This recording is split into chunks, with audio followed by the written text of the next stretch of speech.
welcome back to my YouTube channel. For today's tutorial, I'm gonna show you on how to turn off the read receipt in Messenger. So para doon po sa nagtanong sa akin, just finish this video. So ito yung may ka-chat po tayo na once na mag-chat ka po sa kanya or siya ang mag-chat sa'yo, na kapag sinin mo po yon, hindi niya po malalaman na nasin mo na. Hindi niya po malalaman na nabasa mo na, or kahit ikaw mismo na nag-chat siya sa'yo, hindi niya malalaman na nabasa mo na pala. Halimbawa, ka-chat mo si boyfriend. Ayan, nasin mo or nabasa mo yung chat niya. Pero ang a-appear sa kanya doon ay hindi mo pa nabasa. So, ganun po. So, ito po yung aking ipapakita sa inyo kung paano. Alright, so let's start. Guys, open nyo lang Messenger nyo. Ayan, okay natin. So guys, kapag na-open nyo na po yung Messenger nyo, i-click po natin yung nasa baba. Ayan. Click natin. Next, click natin yung settings. And scroll down lang po kayo. Click natin yung privacy and safety. Ayan, scroll down.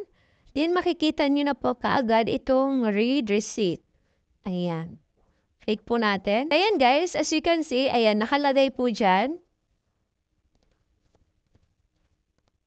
People won't be able to see when you have read their messages and you won't be able to see when they have read yours. Okay? So, katulad ng sinabi ko po kanina, hindi nga po natin malalaman kapag ang chat natin kung nasisin na ba or nababasa niya na ba ng ka-chat mo or kahit yung sa'yo mismo chat. So, kapag gusto mo i-turn off po yan, ayan po yan. So, dapat po nakaganyan. Naka-on po yan, no? So, kapag gusto mo i-turn off, ayan, slide mo lang. Ayan, ganon. So, ganon na po yon. So, ayan guys, para makita nyo po na legit yung aking sinasabi, no? So, back lang po tayo and try tayo mag-chat. Alright? So, ayan, back lang po. Punta lang po tayo sa chat box. Okay, so kunwari, mag-chat-chat po tayo. Ayan, hi. And punta lang po tayo sa aking isang messenger. So, ayan po, dito po ako nag-chat. Then, dito po tayo magbubukas ng chinat ko. Kasi dalawa po yung aking messenger dyan. Okay? So, ayan. So, ito po yung aking chat. Buksan po natin. So, ayan po siya. So, ngayon, dahil yan po yung chat natin, no? Nabasa ko na dito. Ang lalabas po dito sa messenger mo na isa, ayan. Since nabasa niya na yung chat ko, hindi po natin makikita dito na nabasa niya na.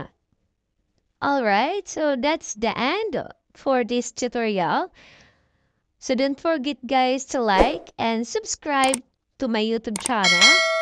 That's it. Thank you for watching and see you in my next video. Bye! Wow.